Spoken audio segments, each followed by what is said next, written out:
चलिए एक नए लेक्चर में फिर हम लोग मिल रहे हैं। पिछले लेक्चर में आप लोगों ने पार्ट 2 कंप्लीट किया। पार्ट 2 के सारे प्रश्न तो कंप्लीट हो गए।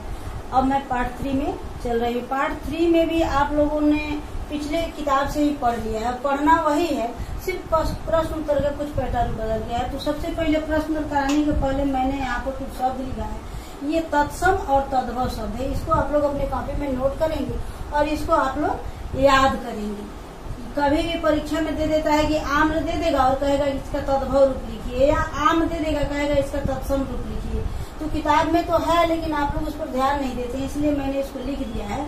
इसको आप लोग अपने कॉपी में नोट करेंगे और इसको याद भी करते चलेंगे ताकि आप लोग को परीक्षा के समय में परेशानी नहीं हो। ये है तत्सम और ये है तद्भव। आम्र आम, कार्य काम, मुख मुंह, सत्य सच, पत्र पत्ता, पुत्र पूत, मयूर मोर। ये तत्सम में संस्कृत में इसी रूप में प्रयोग किया जाता है और हिंदी में कभी कभी तद्भव और कभी कभी तत्सम दोनों का प्रयोग किया जाता है। तो ये कार्य को हम कार्य भी लिखते हैं, कभी कभी इसको काम लिखते हैं, मुख को मुंह लिखते हैं, सत्य को सच लिखते हैं, पत्र को पत्ता लिखते हैं, पुत्र को पूत लिखते हैं, मयूर को मोर लिखते हैं, सूर्य को सूरज, सूरज भी हम लोग बोलते हैं और सूर्य भी बोलते हैं। तो सूर्य को सूरज, घट मने घड़ा, घड़ा जो पानी भरने वाला होता है इसको संस्कृत में तत्सम में घट कहा जाता है। अग्नि आग, दंत दांत, दंत में बिंदु लगता है और दांत में चंद्र बिंदु लग जाता है। उसी प्रकार ग्राम गांव, स्वर्ण सोना, नग्न नंगा, कर्ण कान, कान को हम लोग संस्कृत में कर्ण कहते हैं। तो इस प्रकार से ये कुछ शब्द है जो तत्सम है और इसका तद्भव भी मैंने लिख दिया है। इसको आप लोग अपने कॉपी में ही नोट करेंगे। ये नहीं कि किताब में है पढ़ लेंगे, नहीं, कॉपी में लिखेंगे तो लिखने का भी अभ्यास होगा और उस पर ध्यान भी आप लोग का जाएगा। तो इसको आप लोग कॉपी में नोट करेंगे और नोट करके इसको पढ़ेंगे, याद करेंगे। अब मैं नीचे कुछ विदेशी शब्दों को दिया गया है उसको भी मैं लिख करके बता देना चाहती हूँ। इसको आप लोग रोक करके पॉज करके अपने कॉपी में नोट करेंगे और फिर मैं इसको मिटा रही हूँ।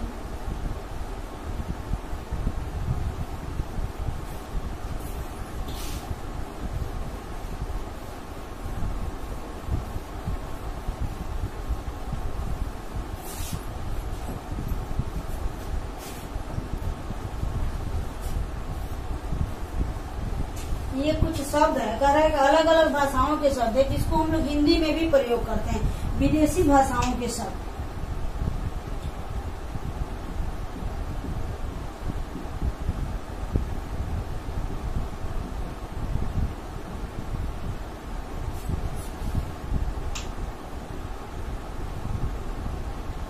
जिसको हम लोग हिंदी में भी प्रयोग करते हैं।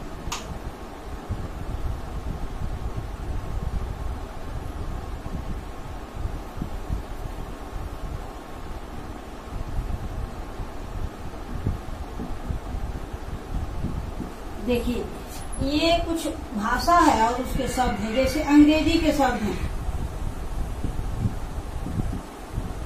अंग्रेजी के शब्द जो हम लोग हिंदी में प्रयोग करते हैं, जैसे हम लोग नर्स बोलते हैं तो नर्स शब्द हम लोग हिंदी में भी, वहाँ नर्स का हिंदी होता है सेविका, लेकिन सेविका ना बोल करके इसको लोग नर्स बोलता है ज्यादातर। स्टेशन, स्टेशन भी अंग्रेजी का शब्द है।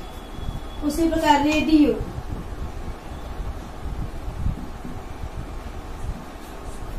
डॉक्टर, डॉक्टर में सिर्फ चंद्र लगता है, बिंदु नहीं लगता है। ये विदेशी शब्द है जिसको हिंदी में हम लोग प्रयोग करते हैं। उसी प्रकार पुर्तगाली शब्द,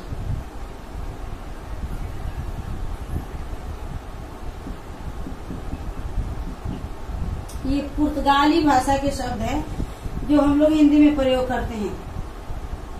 आलू, देखिए अब पूछेगा कि आलू किस भाषा का शब्द है तो आप लोग फंस जाइएगा, लेकिन यहाँ देख लीजिए बाल्टी, बाल्टी भी हमारे हिंदी के शब्द नहीं है, लेकिन अंग्रेजी में भी इसका प्रयोग होता है, हिंदी में भी। गमला, प्याली, इसमें और सारे शब्द हैं। यहाँ पर आदि लगा दिया है, इसका मतलब इसमें और सारे शब्द होते हैं।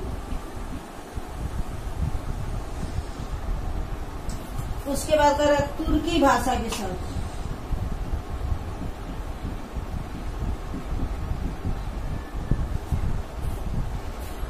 अब इसमें कर रहा है चाकू। चाकू जो है सो हम लोग प्रयोग करते हैं बोलचाल में भी, लिखने में भी, लेकिन ये तुर्की का शब्द है। कैंची, लाश, दरोगा, ये सारे शब्द जो है सो तुर्की के। ये जानकारी बहुत जरूरी है कि कौन सा शब्द किस भाषा से लिया गया। उसी प्रकार फ्रेंच,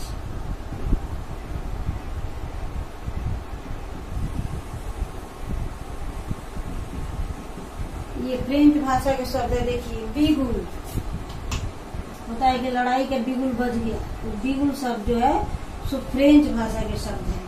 उसी प्रकार पुलिस,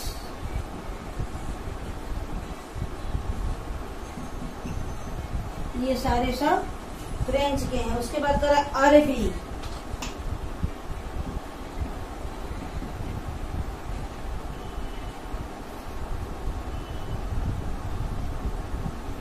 अरबी भाषा के शब्द में भी है औरत,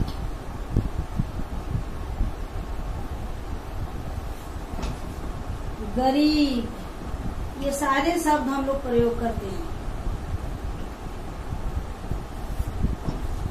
मालिक,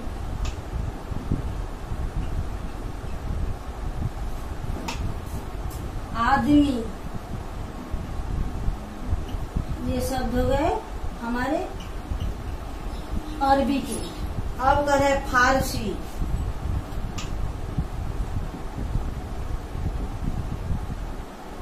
देखिए फारसी भाषा ये कौन कौन से शब्द हम लोग प्रयोग करते हैं। किताब, देखिए किताब शब्द जो हम लोग इस्तेमाल करते हैं ये हमारे फारसी के शब्द हैं। खूबसूरत,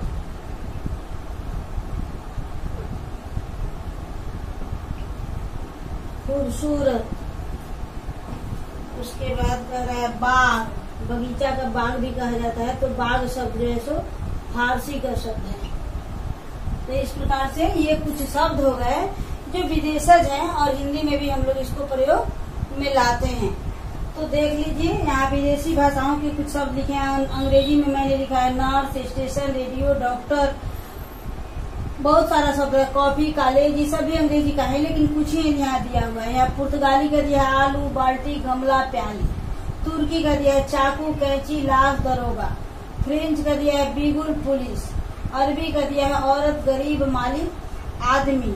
और फारसी का दिया है किताब, खूबसूरत, बाग। ये सारे शब्द भी आप लोग अपने कॉपी में नोट करेंगे और नोट करके इसको याद करेंगे। परीक्षा में हो सकता है कि कुछ शब्द दे दिया जाए और कहा जाए कि ये किस भाषा के शब्द हैं, तो उस समय आप लोग को परेशानी होगी। इसको नोट कीजिए और फिर मैं अब इसका प्रश्न उत्तर करवाऊंगी।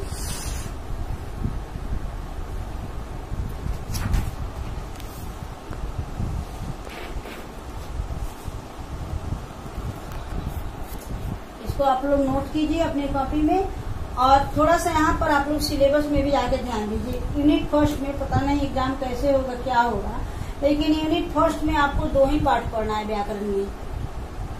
यूनिट फर्स्ट में 2 है और यूनिट सेकंड में फिर 2 है। यूनिट फर्स्ट में है भाषा, लिपि, व्याकरण और वर्ण विचार। यूनिट सेकंड में है शब्द विचार, वाक्य विचार। और एसे 1 में आपको 1 से 7 तक आ जाएगा। यूनिट एसे 1 में आपको 5, 6, 7 पढ़ना है और परीक्षा में आएगा आपको 1 से लेके 7 तक। एसे 1 में आपको 1 से लेके 7 तक आएगा, लेकिन पढ़ना है यूनिट फर्स्ट में 2 चैप्टर, यूनिट सेकंड में भी 2 चैप्टर, 4 चैप्टर हो गया और बाकी 3 चैप्टर आपको पढ़ना है एसे 1 के लिए। और परीक्षा में आपको 7 चैप्टर से आएगा। ये नहीं कि अलग अलग पढ़ लिए तो अलग अलग आएगा, नहीं। आने के लिए फाइनल एग्जाम में आप लोगों को 7 पार्ट से आएगा। तो इस प्रकार के इसको आप लोग नोट कीजिए और फिर अगले लेक्चर में इसका प्रश्न तो मैं करवाऊंगी।